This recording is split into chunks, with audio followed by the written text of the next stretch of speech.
ಸೂರ್ಯನೊಬ್ಬ, ಚಂದ್ರನೊಬ್ಬ, ರಾಜನು ಒಬ್ಬ, ಈ ರಾಜನು ಒಬ್ಬ. ಕನ್ನಡ ಕುಲತಿಲಕ ಡಾಕ್ಟರ್ ರಾಜ್ಕುಮಾರ್ ಅವರನ್ನ ಬಣ್ಣಿಸೋಕೆ ಈ ಪದಗಳೇ ಸಾಕು. ನಿನ್ನೆಯಷ್ಟೇ ಅಣ್ಣಾವರ 97ನೇ ಹುಟ್ಟುಹಬ್ಬ. ಈ ಹಿನ್ನೆಲೆ ಅಣ್ಣಾವರ ಸ್ಮಾರಕದಲ್ಲಿ ಸಂಭ್ರಮ ಮನೆ ಮಾಡಿತ್ತು. ಆದ್ರೀಗ ಅದೇ ಸ್ಮಾರಕ ವಿಚಾರ ವಿವಾದವನ್ನ ಎಬ್ಬಿಸಿದೆ. ನಟ, ಸಾಮಾಜಿಕ ಕಾರ್ಯಕರ್ತ ಚೇತನ್ ಅಹಿಂಸಾ ಅಣ್ಣಾವರ ಸಮಾಧಿ ಬಗ್ಗೆ ತಗಾದೆ ತೆಗೆದಿದ್ದು ರಾಜ್ ಅಭಿಮಾನಿಗಳನ್ನ ಕೆರಳಿಸಿದೆ.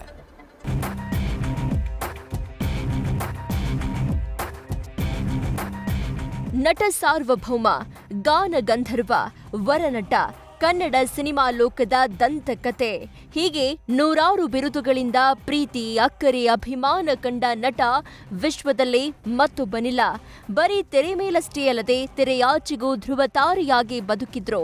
ಈ ಕಾರಣಕ್ಕೆ ಡಾಕ್ಟರ್ ರಾಜ್ ಅಂದ್ರೆ ಕರುನಾಡಿಗೆ ಭಾವನಾತ್ಮಕ ನಂಟು. ನಿನ್ನೆಯಷ್ಟೇ ಡಾಕ್ಟರ್ ರಾಜ್ಕುಮಾರ್ ಹುಟ್ಟಿದ ದಿನ. ಈ ಹಿನ್ನೆಲೆಯಲ್ಲಿ ಕಂಠೀರವ ಸ್ಟುಡಿಯೋದಲ್ಲಿರುವ ಡಾಕ್ಟರ್ ರಾಜ್ಕುಮಾರ್ ಸಮಾಧಿಗೆ ಭೇಟಿ ನೀಡಿ ದೊಡ್ಮನೆ ಕುಟುಂಬ ಪೂಜೆ ಸಲ್ಲಿಸಿದ್ರು. ರಾಜ್ಯದ ನಾನಾ ಭಾಗಗಳಿಂದ ಬಂದಿದ್ದ ಅಭಿಮಾನಿಗಳು ಅಣ್ಣವರಿಗೆ ಕೈ ಮುಗಿದು ಆರತಿ ಎತ್ತಿ ಹುಟ್ಟುಹಬ್ಬ ಆಚರಿಸಿದ್ರು. ಅಣ್ಣವರ ನೆನಪಿನಲ್ಲಿ ಗೀತ ಗಾಯನ ಕಾರ್ಯಕ್ರಮವೂ ನಡೆದಿದೆ. ಆದ್ರೆ ಇದರ ಮಧ್ಯೆ ನಟ, ಸಾಮಾಜಿಕ ಕಾರ್ಯಕರ್ತ ಚೇತನ್ ಅಹಿಂಸಾ ಅಣ್ಣವರ ಸಮಾಧಿ ಸ್ಥಳದ ಬಗ್ಗೆ ಕೊಂಕು ತೆಗೆದಿದ್ದಾರೆ.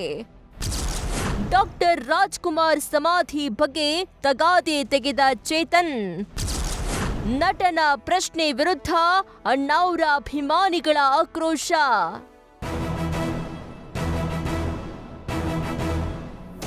ಆಗಾಗ ವಿವಾದಗಳಿಂದ ಸುದ್ದಿಯಾಗ್ತಾ ಇದ್ದ ಸ್ಯಾಂಡಲ್ವುಡ್ ನಟ ಅಹಿಂಸಾ ಚೇತನ್ ಇವತ್ತು ಮತ್ತೊಂದು ವಿವಾದಕ್ಕೆ ಸಿಲುಕಿ ವರನಟ ರಾಜ್ಕುಮಾರ್ ಅಭಿಮಾನಿಗಳ ಕೆಂಗಣ್ಣಿಗೆ ಗುರಿಯಾಗಿದ್ದಾರೆ.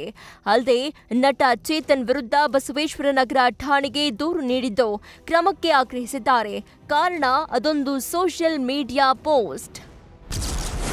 ನಾವು ರಾಜ್ಕುಮಾರ್ ಅವರನ್ನು ಒಬ್ಬ ಮಹಾನ್ ಕಲಾವಿದರಾಗಿ ಗೌರವಿಸುತ್ತೇವೆ. ಆದರೆ ಬೆಂಗಳೂರು ನಗರ ಮಧ್ಯದಲ್ಲಿ 2006ರಲ್ಲಿ ಒಬ್ಬ ನಟನ ಸಮಾಧಿ ಕಾಂಪ್ಲೆಕ್ಸ್ಗಾಗಿ 2.5 ಎಕರೆ ಭೂಮಿಯನ್ನ ನೀಡುವುದು ತಿಳುವಳಿಕೆಯ ನಿರ್ಧಾರವಾಗಿತ್ತೇ ಎಂಬುದನ್ನ ಪ್ರಶ್ನಿಸಬೇಕಿದೆ. 21ನೇ ಶತಮಾನದ ಭಾರತದಲ್ಲಿ ಪ್ರಮುಖ ಹೋರಾಟವೇ ಭೂಮಿ. ಸರ್ಕಾರವು ಭವಿಷ್ಯವನ್ನ ಗಮನದಲ್ಲಿಟ್ಟುಕೊಂಡು ಹಾಗೂ ಸಾರ್ವಜನಿಕ ಉಪಯೋಗಕ್ಕೆ ತಕ್ಕಂತೆ ಹಂಚಬೇಕಾಗಿತ್ತು, ಮತಗಳ ಲಾಭದ ಅವಕಾಶವಾದಿ ಉದ್ದೇಶದಿಂದಲ್ಲ.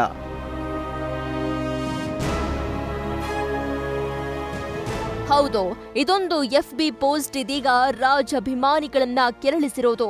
ಅಂದಹಾಗೆ ಸಾಮಾಜಿಕ ಜಾಲತಾಣದಲ್ಲಿ ಪೋಸ್ಟ್ ಹಂಚಿಕೊಂಡಿರುವ ನಟ ಚೇತನ್ ಅಹಿಂಸಾ ಅಣ್ಣವರ ಸಮಾಧಿ ಸ್ಥಳಕ್ಕೆ ಜಾಗ ಕೊಟ್ಟಿರುವ ಸರ್ಕಾರದ ಕ್ರಮವನ್ನ ಟೀಕಿಸಿದ್ದಾರೆ. ಆದ್ರೆ ಈ ಬೆನ್ನಲ್ಲೇ ಚೇತನ್ ಅಹಿಂಸಾ ಅವರ ಈ ಕೊಂಕು ಮಾತಿಗೆ ತೀವ್ರ ವಿರೋಧ ವ್ಯಕ್ತವಾಗಿದೆ. ಇದು ಬೇಕಾಗಿ ಹೇಳಿದ್ದಾರೆ, ಅವರಿಗೆ ಬುದ್ಧಿ ತಿಳಿದೇ ಮಾತಾಡಿದ್ದಾರೆ ಸರ್. ನನ್ನ ಪ್ರಕಾರ ಬುದ್ಧಿ ಇಲ್ಲ. ಅವ್ರು ಅನ್ಕೊಂಡ್ಬಿಟ್ಟಿದ್ದಾರೆ ನಾನು ಮಾತಾಡಿದ್ದೆಲ್ಲವೂ ಕೂಡ ರೆಕಾರ್ಡ್ ಆಗುತ್ತೆ, ನಾನು ಮಾತಾಡಿದ್ದೆಲ್ಲವೂ ಕೂಡ ಜನರು ಇಷ್ಟಪಡ್ತಾರೆ ಅಂತ. I am very sorry. ಈ ತರದ ಮಾತನ್ನ ಯಾವ ಜನರು ಮೆಚ್ಚಲಾರು.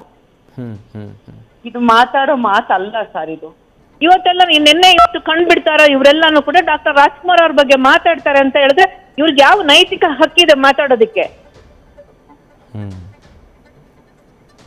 ಮಾತು ಬರುತ್ತೆ ಅಂತ ಬಾಯಿ ಹೋದಂಗೆಲ್ಲ ಮಾತಾಡೋದಲ್ಲ. ಅದು ಬುದ್ಧಿವಂತಿಕೆ ಅನ್ನೋಂಥದ್ದು ಈ ರೀತಿಯಲ್ಲೆಲ್ಲ ತೋರಿಸೋದು. ಇದಿಷ್ಟೇ ಅಲ್ಲ, ಸಂಜೆ ಆಗ್ತಾ ಇದ್ದಂತೆ ಈ ಮಧ್ಯೆ ಸಿಡಿದೆದ್ದ ಕರವೇ ಹೋರಾಟಗಾರರು ನಟ ಚೇತನ್ ನಿವಾಸಕ್ಕೆ ಮುತ್ತಿಗೆ ಹಾಕಿ ಛೀಮಾರಿ ಹಾಕಿದ್ದಾರೆ. ಈ ಎಲ್ಲಾ ಬೆಳವಣಿಗೆ ಮಧ್ಯೆ ಕೊನೆಗೂ ನಟ ಚೇತನ್ ಕ್ಷಮೆಯಾಚಿಸಿದ್ದಾರೆ. ಕರ್ನಾಟಕ 7 ಕೋಟಿ ಜನ ಇರೋದು, ಬೇರೆ ಬೇರೆ ವಿಭಿನ್ನವಾದ ಆಲೋಚನೆಗಳಿದೆ, ನಾವೆಲ್ಲರೂ ಬೇರೆ ಬೇರೆ ವಿಚಾರಗಳಿರುತ್ತೆ. ಬಟ್ ನಾವೆಲ್ಲ ಒಗ್ಗಟ್ಟಾಗಿ ಒಂದು ಸಮಾಜ ಕಟ್ಟೋಣ.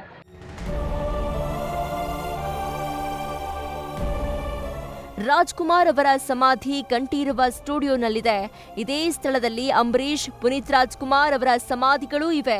ಕಂಠೀರವ ಸ್ಟುಡಿಯೋ ಸಹ ಸಕ್ರಿಯವಾಗಿ ಕಾರ್ಯನಿರ್ವಹಿಸ್ತಾ ಇದೆ. ರಾಜ್ಕುಮಾರ್ ಸಮಾಧಿ ಸ್ಥಳ ಅಥವಾ ಇನ್ನಿತರೆ ಸಮಾಧಿ ಸ್ಥಳಗಳನ್ನ ಯಾವುದೇ ವಾಣಿಜ್ಯ ಲಾಭಕ್ಕೆ ಯಾರೂ ಸಹ ಬಳಸಿಕೊಂಡಿಲ್ಲ. ಈ ಬಗ್ಗೆ ಈವರೆಗೂ ಯಾರೂ ಪ್ರಶ್ನೆಯನ್ನ ಸಹ ಮಾಡಿರಲಿಲ್ಲ. ಆದ್ರೆ ಇದೀಗ ಚೇತನ್ ಅಹಿಂಸಾ ಅವರು ವಿನಾಕಾರಣ ಕೊಂಕು ತೆಗೆದಿದ್ದಾರೆ. ಇದಕ್ಕೆ ಅಣ್ಣಾವ್ರ ಅಭಿಮಾನಿಗಳು ಈಗಾಗಲೇ ವಿರೋಧ ವ್ಯಕ್ತಪಡಿಸಿದ್ದು, ಮುಂದೆ ಇದು ಯಾವ ತಿರುವು ಪಡೆದುಕೊಳ್ಳಲಿದೆ ಕಾದು ನೋಡಬೇಕಿದೆ.